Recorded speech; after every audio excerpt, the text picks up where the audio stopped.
non Iran daal ñëpp si wax. en tout cas mais après ñu jeexale fédération. d'accord sëñ Babacar. nan nga jàngee évolution yu mujj yi nga xamante ni am na. ci diggante conflit bi am diggante Iran ak Israël. mais surtout benn fait boo xam ne marqué na presque adduna bi. mooy hôpital boobu nga xam ne moo nekk. xam nga Beersheba. te après aussi réplique gu Israël jëm Iran mooy camp militaire ak fi ñu daan dañuy construire nucléaire ñu ciblé et surtout la réaction de Donald Trump. oui bi nga xam ne mu ngi tergiversé fu mu toll nii. oui mais Donald Trump mi ngi tergiversé parce que la guerre a pris notre tournure xam nga waxoon naa fi bërki dem bi ma fi ñëwee que ne. c'est la première fois que l'Iran attaque directement Israël. loolu c'est une rupture géopolitique il faut ñu jàng ko. Iran ak Israël li ñuy jàppante yëpp c'est par le biais de mouvements alliés. c'est avec le Hezbollah. dinañ daan laale mais laale bi c'était. waaw ma ñëw rek c'était avec le Hezbollah qui est un mouvement chiite au Liban. avec le mouvement des rebelles houthis au Yémen. avec les milices irakiennes ou avec le Hamas qui est financé par l'Iran. Donc c'est la première fois que l'Iran attaque directement et de façon assumée Israël avec une capacité balistique extraordinaire. balistique yi mooy ICBM yi ñuy wax intercontinental ballistic missile ay missile intercontinental missile boo yu mën a def intercontinental jóge Europe ñëw Afrique. capacité balistique bi Iran wone am nañu missile bu mën a def 6000 kilomètres. loolu xëy 6000 kilomètres. si. day dépassé Dakar Paris. voilà ogive nucléaire boo ko amee nga am capacité balistique. 6000 voilà mooy que ne boo jógee sa dëkk mën nga dem laal beneen dëkk bi ak lu mu sori parce que 6000 kilomètres c'est quand même aujourd'hui plus de Dakar Paris. ils peuvent toucher tous les intérêts américains à travers le monde. donc loolu moo tax la guerre a changé. d'accord et donc li tax guerre bi changé mooy que ne tey y a le silence très stratégique de la Chine kenn xamul Chine lan la war a def. parce que quand même pétrole bi nekk détroit de Dormuz c'est 20 millions de barils de pétrole. 20% pétrole mondial. 20% pétrole mondial. 20% ci détroit d'Ormuz bi et 12% sur Bab al-Mandeb bi nekk Yémen di séparer le Yémen et Djibouti ou qui connecte l'océan Indien de la mer Rouge fii bateau yi dem pour dem canal de Suez. Et donc c'est extrêmement important. Et tey même l'Iran n'a pas intérêt à fermer tout de suite les détroits parce que ça va impacter aussi son économie. Parce que l'Iran c'est le 4e producteur mondial de gaz et 10% de la production de l'OPEP du pétrole. Donc tey il faut que ñun scénario guerre totale moom personne je dis bien personne ne gagnera. ñetti scénario rek moo mën a am soit ñu def guerre totale ñàkkante.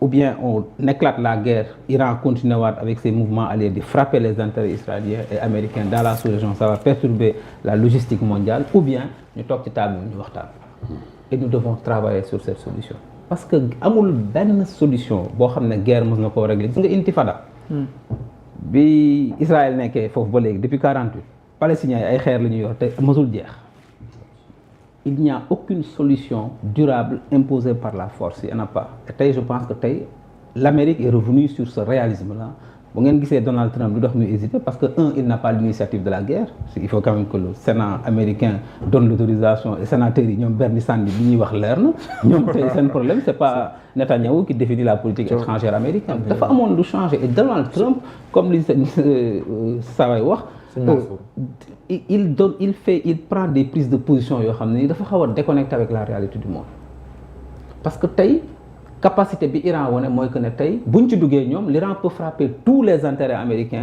dans le Moyen-Orient effectivement te loolu l'opinion américaine tey n'est pas prête à ça non li tax Iran bett xam nga Poutine dafa wax lu am solo loo xam ne nit ñi il faut ñu bàyyi ci xel Poutine a dit bi guerre bi commencé ak Ukraine mën na leen de toute façon moom il est préparé xam na ne tous les régimes qui ont été mis sous embargo on les a même plus fortifiés qu'autre chose mu joxe exemple Corée du Nord mu ne Corée du Nord fa xeetu embargo bu ne am nañ ko te terewul Corée du Nord dañu tëju ñoom kese seen biir développer ay capacités nucléaires.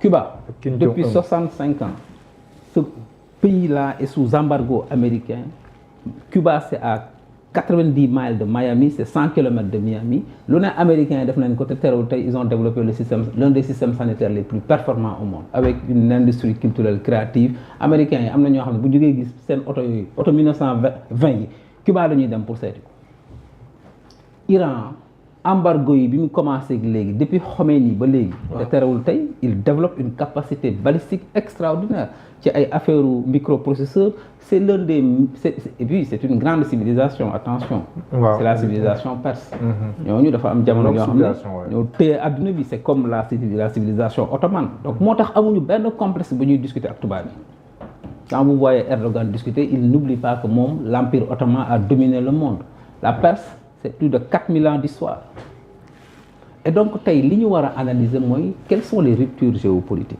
tey dëkk arabe yi ngeen gis ni yëpp dañ fa am ay bases militaires américains fa la avion israélien di taxaw di sol essence di dem di bombarder Iran dans la communauté islamique c'est un pays de la Oumma islamique est-ce que tey dégg ngeen aussi yi def communiqué ci guerre bi donc voilà ñun nag Sénégal man ce que j'appelle mooy ñu def ndànk qu'on soit dans cette position d'équilibre parce que ku bëgg a àtte xeex doo faral kenn Israël mi ngi fi Palestine Iran mi ngi fi Ukraine mi ngi fi Russie mi ngi fi parce que jotuñu ak ñoom les deux Corées étaient ici dans ce pays et c'est ça la posture du Sénégal donc tey man je pense que Sénégal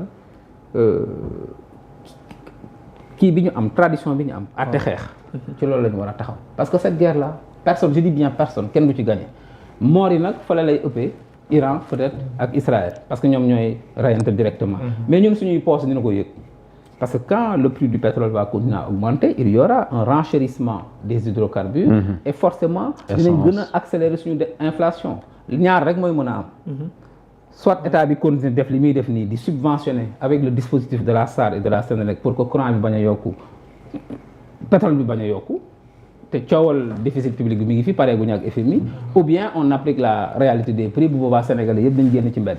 D'accord. Donc cette guerre là amul benn dëkk ci àdduna bi boo xam ne mën na ci génn il faut qu'on arrive à un cessez-le-feu permanent et que la position du Sénégal mooy que nous voulons 2 États avec des frontières internationalement reconnues parce que mu bëgg a fàttali fii ne le Sénégal dirige le comité de défense des droits du peuple palestinien depuis sa création aux Nations Unies 1975 Yasser Arafat voyageait avec un passeport diplomatique sénégalais mais terewul nous avons des relations diplomatiques avec Israël qui sont ici loolu mooy Sénégal. D'accord. Et donc foofu la ñu war a taxaw moi je pense ñu def tout pour que ñu arriver à une solution négocier la diplomatie pour que on ait un cessez-le-feu d'abord dans un premier temps et pousser les discussions. Monsieur le ministre noo gisee cette conflit là. Oui. Mais surtout aussi ci communiqué bi nga xam ne le ministre des affaires étrangères de l'intégration africaine génnee na ko. Oui, bon, je pense que analyse bi moom kenn mënul raw li Babacar wax. C'est vraiment une analyse correcte de la situation tant sur le plan militaire, sur le plan des conséquences politiques et économiques. Kenn mënu ci c'est vraiment une analyse quasi parfaite que je fais mienne. Mais li am solo mooy il faut que ça s'arrête. Voilà. Si ça ne s'arrête pas, les conséquences peuvent être catastrophiques. Surtout pour nos économies faibles. Parce que des économies qui ne sont pas encore bien structurées, les économies africaines. Voilà. Donc conséquences yi dana métti ci monde bi yëpp de. Mais ci Afrique lay gën a métti.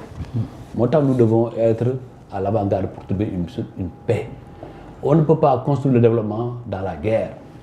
Malheureusement, on est en train de ce qui dañu war a tiit ci àddina bi. Il y a la multiplication des foyers de tension. Et nos diplomaties, parce que un pays, c'est pas le poids économique ou bien le poids de l'étendue de sa superficie, moi, il y a un poids diplomatique. Babacar Faty de Kossa. La crise palestinienne du Sénégal, malgré l'étroitesse de sa superficie, a joué un rôle important historiquement jusque-là.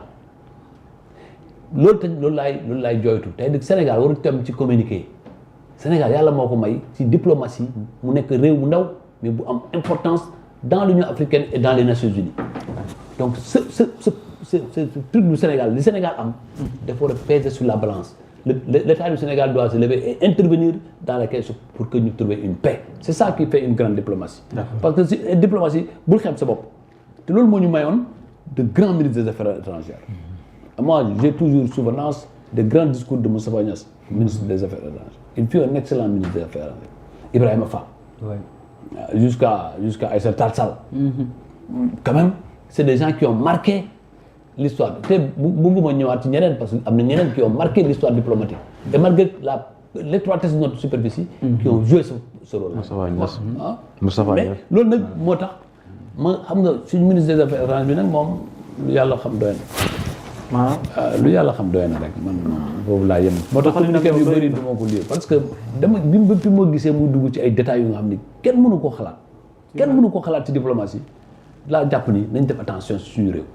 parce que après ça va partout que diplomatie moo gën a garaaw ci réew àdduna loo wax fii ci minute dañ koy tasaare comme c'est pas possible et ku ci nekk jàpp ci image réew mi. moo tax nañu moytu suñu diplomatie Sénégal dafa mës a préserver wu ci politique. gis nga diplomatie tant que bu ñu ko préserver wu ci politique politicienne. musiba la fi indi. parce que après day am rek conséquence yaa ngi xeex parti politique nga dugg ci nga wax lu nga xam ne yaa ngi yaakaar ne yaa ngi neex président bi mais yaa ngi xal sa réew yooyu nag dañu war a seetaat moo tax ma ne loolu nañu defar lu nga xam ni suñu diplomatie dana rester li mu nekkoon ba tey Sénégal a été une plaque tournante de la diplomatie en Afrique et dans le monde.